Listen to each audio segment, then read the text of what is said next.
来关心，这是故宫南院开幕以来上界厉害展览。故宫南院特别撒花仔的展览，经300件故宫收藏出名的花仔，其中嘛有真侪拢互艺术界俄罗斯上界出名花仔排名排第一、北宋汝窑的花仔，互中南部民众来到故宫南院，就会当一届看好透，嘛会当一届看好到。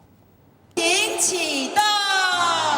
休热一个到。故宫南院真慎重来杀出这个花仔展，精选300件真出叫的这个故宫典藏的花仔品，内底有包含13件，互艺术界讲是名回之首的这个北宋汝窑的这个花仔器，通互民众来故宫会当一遍看到饱。国一直到另外。伫个拜六特别来举办这个开幕典礼。故宫的院长和嘉义县县长拢有到场，做伙来参加这个盛会。这一次的展览可以说是非常重量级的一个展览，任何一件到国外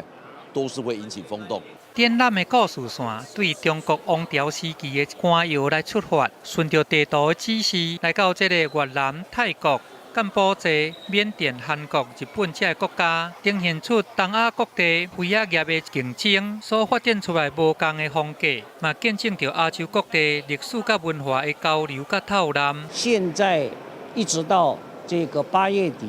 我们推出来了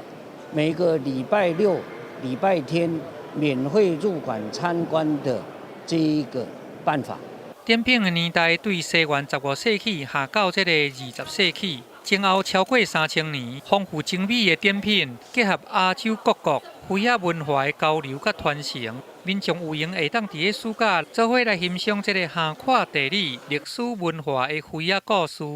记者综合报道。